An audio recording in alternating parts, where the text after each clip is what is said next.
Students, आज के इस वीडियो में हम सेक्रेटरियल प्रैक्टिस की क्वेश्चन बैंक सॉल्व करने वाले हैं जो बोर्ड ने प्रोवाइड की है। तो इसका एक्सप्लेनेशन स्टार्ट करने से पहले, सॉल्यूशन स्टार्ट करने से पहले मैं आपसे रिक्वेस्ट करूंगी कि अगर अभी तक आपने चैनल को सब्सक्राइब नहीं किया तो जल्दी से चैनल को सब्सक्राइब कर बेल आइकन बटन को प्रेस कीजिए ताकि आपको लेटेस्ट वीडियो के नोटिफिकेशंस मिलते रहिए। ये चैनल आप लोगों के लिए एब्सोल्युटली फ्री चैनल है, इस पर कोई चार्जेस नहीं लगने वाला है। तो सब्सक्राइब इसीलिए करना है कि आपको नोटिफिकेशन मिले, तो उसके लिए बेल आइकन बटन प्रेस करना है। तो डियर स्टूडेंट्स, यहाँ पर ऑलरेडी मैंने एक वीडियो जो है सेक्रेटरियल प्रैक्टिस का आप लोगों के लिए अपलोड कर दिया है, तो कॉमर्स एकेडमी के चैनल पर जाकर आप वो वीडियो देख सकते हैं। इसके डिस्क्रिप्शन में भी वो वीडियो मैं आपको प्रोवाइड कर देने वाली हूँ। तो उसमें है ना question number A and B, question number जो 1 है उसका ए एंड बी मैंने अपलोड कर दिया। अभी है ना हम क्वेश्चन नंबर सी जो दिया है कि राइट अ वर्ड और अ टर्म और a phrase which can substitute each of the following statement, तो ये हम सॉल्व करने वाले हैं। तो यहाँ पर जो पहला क्वेश्चन है कि capital needed to acquire fix assets, fix assets को एक्वायर करने के लिए मतलब परचेस करने के लिए हम बोल सकते हैं which are use for longer period of time, तो उस कैपिटल को हम क्या बोलते हैं, तो वो कैपिटल जो होता है वो फिक्स कैपिटल होता है। देन सेकेंड क्वेश्चन यहाँ पर कि the sum of current assets, current assets के टोटल जो होते हैं उसको हम वर्किंग कैपिटल बोलते हैं। The sum of current assets is called as capital, working capital. And the excess of current assets, जब करंट एसेट्स ज़्यादा होता है ओवर अ करंट लायबिलिटीज, तो उसको भी हम वर्किंग कैपिटल बोलते हैं कि भाई आपकी लायबिलिटीज कम हुई एंड है ना करंट एसेट्स ज़्यादा है, तो उनका जो डिफरेंस है तो वो बचा हुआ डिफरेंस भी वर्किंग कैपिटल होगा। देन यहाँ पर फोर्थ यहाँ पर दिया हुआ है कि the process of converting raw material into finished goods, तो फिनिश गुड्स मतलब वो प्रोडक्शन साइकिल के अंडर में ही होता है ना, प्रोडक्शन साइकिल जिसके अंदर रॉ मटेरियल को फिनिश गुड्स में कन्वर्ट किया जाता है। तो प्रोडक्शन साइकिल आपका यहाँ पर टर्म आपको यूज करना है। Then the value of share which is return on the share certificate, share certificate के ऊपर लिखी होती है उसको हम फेस वैल्यू बोलते हैं। उसके मुंह पर मतलब हम जैसे बोलते हैं ना कि फेस पर लिखा है, तो मतलब यहाँ पर सर्टिफिकेट पे विजिबल रहता है। अदरवाइज आप देखोगे अगर आप उसको उसकी शेयर की मार्केट में वैल्यू देखोगे तो कभी कभी आपको मार्केट वैल्यू है ना फेस वैल्यू से ज़्यादा दिखाई देगी, कभी कभी मार्केट वैल्यू फेस वैल्यू से कम दिखाई देगी। तो यहाँ पर जो सर्टिफिकेट पे लिखा होता है वो फेस वैल्यू होता है। देन नेक्स्ट यहाँ पर कि हाईएस्ट बिड प्राइस जो होता है in book building method, book building method में जो हाईएस्ट बिड प्राइस होता है उसको क्या बोलते हैं, तो उसको कैप प्राइस बोला जाता है, सीलिंग प्राइस भी बोलते हैं। तो दोनों में से आप कोई भी एक लिखोगे तो आपको करेक्ट आंसर में आपको करेक्ट मिलने वाला है, आपका आंसर सही है। देन यहाँ पर document which is prima fascia evidence of ownership, ownership का कि भाई ओनरशिप है of a certain shares of a company, तो उसको क्या बोला जाता है, उस डॉक्यूमेंट को हम शेयर सर्टिफिकेट बोलते हैं। वो डॉक्यूमेंट होना मतलब ये प्रूफ हुआ कि भाई आपके पास वो शेयर सर्टिफिकेट है। देन नेक्स्ट यहाँ पर authority which has power to issue debentures, issue करने के लिए डिबेंचर्स इशू करने के लिए पावर होता है, उस अथॉरिटी को बोर्ड ऑफ डायरेक्टर्स बोला जाता है। And ninth one, company which can accept deposits from public up to 35% तक डिपॉजिट एक्सेप्ट कर सकती है पब्लिक से, its paid up share capital and उसके फ्री रिजर्व से, तो उसको गवर्नमेंट कंपनी बोलते हैं। देन टेंथ वन यहाँ पर minimum tenure of deposit, deposits का मिनिमम टेन्योर कितने पीरियड का होता है, मतलब मिनिमम कितने का डिपॉजिट एक्सेप्टेंस जो है वो लेना पड़ता है, तो वो 6 मंथ्स का मिनिमम है। मैक्सिमम की हम बात करें तो 36 मंथ्स होता है। Then the share holders to whom the bonus shares are issued, तो बोनस शेयर्स किसको इशू किए जाते हैं, वो इक्विटी शेयर होल्डर्स को बोनस शेयर्स है ना इशू किए जाते हैं। Then return of deposits on maturity date, maturity date पर जो है मैच्योरिटी डेट पर return of deposits on maturity date, उसको हम रीपेमेंट ऑफ डिपॉजिट बोलेंगे, that will be the repayment deposit. यहाँ पर ये जो है the share holders to whom the bonus shares are issued, तो उसको हम एग्जिस्टिंग इक्विटी शेयर होल्डर्स, यहाँ पर जो है वर्ड आपको ऐड कर लेना है कि existing equity share holders. Then यहाँ पर 13th की the organisation which holds the securities in electronic form, electronic form में सिक्योरिटीज को होल्ड करती है उस ऑर्गेनाइजेशन को डिपॉजिटरी बोला जाता है, depository.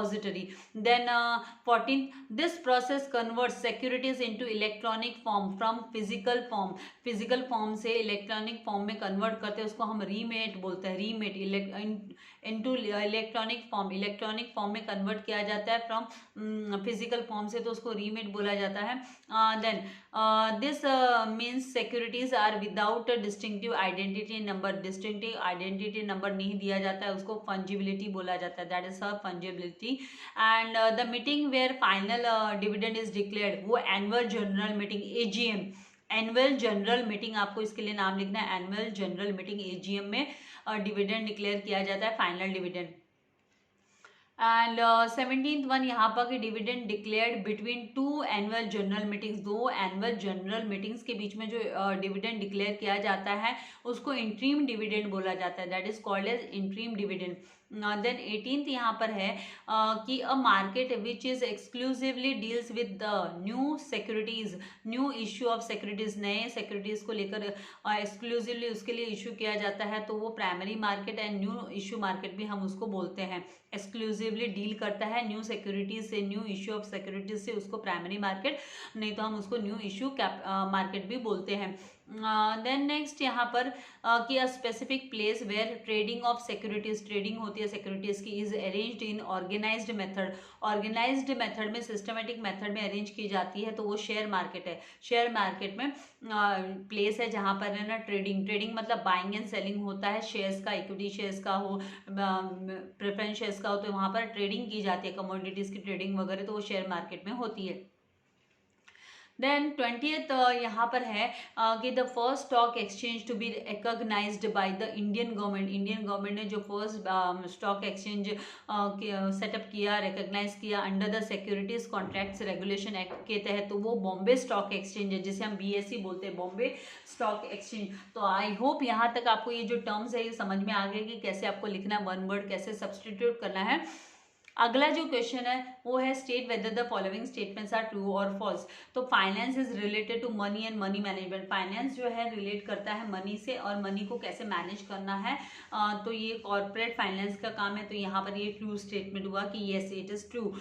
Then corporate finance brings coordination between various business activities जो है, सेलिंग हो, परचेसिंग हो, देन प्रोडक्शन डिपार्टमेंट हो, तो उन सब में कोऑर्डिनेशन बनाकर रखता है, क्योंकि उसको ही डिसाइड करना पड़ता है कि कहाँ कितने फाइनेंस की रिक्वायरमेंट है, तो ये स्टेटमेंट हुआ ट्रू।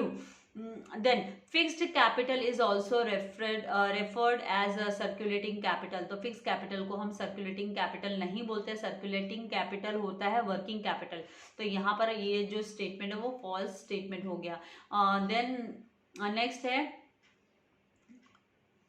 नेक्स्ट जो है fourth, working capital stage in business almost permanently, working capital almost permanently नहीं रहता है, fix capital almost life time रहता है, कंपनी जब तक रहती है तब तक फिक्स कैपिटल रहता है। वर्किंग कैपिटल तो शॉर्ट पीरियड के लिए रहता है, लेस देन 1 ईयर का वाली बात है, तो ये तो सर्कुलेट होते रहता है, तो यहाँ पर ये स्टेटमेंट जो है वो फॉल्स हुआ। देन फिफ्थ यहाँ पर equity share holders enjoy fixed rate of dividend, तो fixed rate of dividend equity share holders को नहीं मिलता है, इनको फ्लक्चुएटिंग रेट ऑफ डिविडेंड होता है, कुछ बचा तो मिला, बचा कुचा इनको मिलता है, इनको ये रेसिडुअल होल्डर्स होते हैं, रेसिडुअल उनको जो भी अर्निंग्स है वो इनको रिसीव होती है, बची कुची। Then share certificate is issued for partly और फुल्ली पेड अप शेयर्स, तो ये है ना दोनों भी के लिए, पार्टली पेड अप के लिए भी एंड फुल्ली पेड अप के लिए भी इशू की जाती है शेयर सर्टिफिकेट, ट्रू है ये स्टेटमेंट। देन 7th वन यहाँ पर कि bonus shares are issued at discounted price to equity share holders, ये डिस्काउंट लेते ही नहीं है, डिस्काउंटेड प्राइस कहाँ पर हुआ, बोनस फ्री में दिया जाता है इक्विटी शेयर होल्डर्स को, जो एग्जिस्टिंग इक्विटी शेयर होल्डर्स होता है उसको फ्री में देते हैं, तो यहाँ पर आपको ये स्टेटमेंट है ना फॉल्स है। Then floor price is the highest bid price, floor price highest bid price नहीं होता है, सीलिंग प्राइस होता है, वो हाईएस्ट बिड प्राइस हुआ, तो यहाँ पर है ना आपको है ना बुक बिल्डिंग में जो मेथड में जो फ्लोर प्राइस है उसको लोएस्ट प्राइस बोलते हैं, हाईएस्ट बिड प्राइस नहीं है वो, तो ये फॉल्स हुआ आपका statement. Then 9th debenture holders have no voting right, तो ये सही बात है, डिबेंचर होल्डर्स जो होते हैं वो क्रेडिटर्स होते हैं कंपनी के, क्रेडिटर्स होने की वजह से उनको कोई भी वोटिंग राइट नहीं होता है, जो इक्विटी शेयर होल्डर्स होता है उनको वोटिंग राइट्स होता है कंपनी में। Now 10th one, eligible public company can collect deposits from its members. हाँ, जो एलिजिबल पब्लिक कंपनीज है वो लोग है ना अपने मेंबर्स से, उनके जो मेंबर्स है उनसे, मतलब जो शेयर होल्डर्स है उनसे वो लोग है ना डिपॉजिट्स एक्सेप्ट कर सकते हैं. Then government company can collect deposits from its members. तो ये गलत है, गवर्नमेंट कंपनी है ना मेंबर से नहीं ले सकती, उनको पब्लिक से कलेक्ट करना होता है. They can not take from the members. तो ये स्टेटमेंट फॉल्स हुआ. Then debenture holders get regular dividend. Debenture holders को डिविडेंड नहीं रिसीव होता है, उनको तो उनका इंटरेस्ट रिसीव होता है, फिक्स रेट ऑफ इंटरेस्ट उनको रिसीव होता है. डिविडेंड तो equity share holders and preference share holders को मिलता है. तो यहाँ पर ये स्टेटमेंट जो है वो फॉल्स हुआ. Then 13th one, fixed deposit is a short term source of finance for the company. Company के लिए शॉर्ट टर्म सोर्स हुआ फाइनेंस का जो फिक्स डिपॉजिट है. तो ये स्टेटमेंट जो है ये ट्रू स्टेटमेंट है. ये fix deposit is a short term source of finance. Fix deposit जो होता है, एफडी जो होता है वो शॉर्ट टर्म सोर्स हुआ फाइनेंस का. तो लॉन्ग टर्म जो होता है वो अपना शेयर्स हुए, प्रेफरेंस शेयर्स हुए, वो लॉन्ग टर्म में आते हैं. डिबेंचर्स हुए लॉन्ग टर्म में आते हैं. नाउ यहाँ पर 14th, a private company can accept the deposits from general public. तो हाँ, प्राइवेट कंपनी जनरल पब्लिक से ले सकते हैं क्या? नहीं, उनको प्राइवेट अपने जो एम्प्लॉयज़ है उनके जो उन्हीं से वो लोग ले सकते हैं, जनरल पब्लिक से नहीं ले सकते. तो ये फॉल्स हुआ. Then India has a multi depository system. तो ये ट्रू है, इंडिया का जो डिपॉजिटरी सिस्टम है वो मल्टी डिपॉजिटरी सिस्टम है. Then physical mode of holding securities is risky. हाँ, क्योंकि वो गुम होने के चांसेस रहते हैं. भाई गुम हो जाएगा, मिसप्लेस हो जाएगा, मिसशेप हो जाएगा. तो यहाँ पे ये ट्रू स्टेटमेंट है, डैमेज हो जाएगा. इलेक्ट्रॉनिक फॉर्म में रहता है तो डैमेज होने के चांसेस नहीं रहते. Then 17th, dividend can not be paid out of capital. तो ये ट्रू है, डिविडेंड है ना कैपिटल में से नहीं दिया जाता है. Then 18th, NSE is the regulator of all stock exchanges in India. सारे के सारे स्टॉक एक्सचेंजेस के जो रेगुलेटर होता है, मतलब जिसके हाथ में कंट्रोल होता है, वो है ना सेबी होता है, security exchange board of India. National stock exchange नहीं होता है, एनएससी नहीं होता है. इवन एनएससी को भी है ना कंट्रोल करने वाला security exchange board of India होता है. तो ये जो स्टेटमेंट है ये फॉल्स स्टेटमेंट हुआ. तो आई होप आपको यहाँ तक सारे समझ में आ गए, कैसे ट्रू एंड फॉल्स के आंसर्स आपको समझ में आ गए होंगे. मैं एक्सप्लेनेशन इसीलिए देती हूँ ताकि आपके कॉन्सेप्ट्स क्लियर हो और सुना हुआ आपको याद रहेगा, तो एग्जाम में भी आपको लिखने में आसानी होगी, डिफिकल्टी नहीं आएगी. इसीलिए मैं एक्सप्लेन करते हुए आपको आंसर्स प्रोवाइड कर रही हूँ. तो वीडियो को लाइक करना एंड शेयर करना नहीं भूलना. एंड वेरी वेरी इंपॉर्टेंट कि आपको चैनल को सब्सक्राइब कर बेल आइकन बटन को प्रेस करना है, ताकि आपको नया वीडियो, जो नेक्स्ट वीडियो है एसपी के, ओसी की, इको के एंड जैसे ही बीके की जो पीडीएफ आएगी तो उसके सॉल्यूशंस के वीडियो के अपडेट्स आपको मिलते रहे. इसके लिए आपको कोई पेमेंट नहीं करना है. सो आपको अपनी भी प्रैक्टिस जारी रखनी है. Study well, all the best. Thank you very much. God bless you all dear students.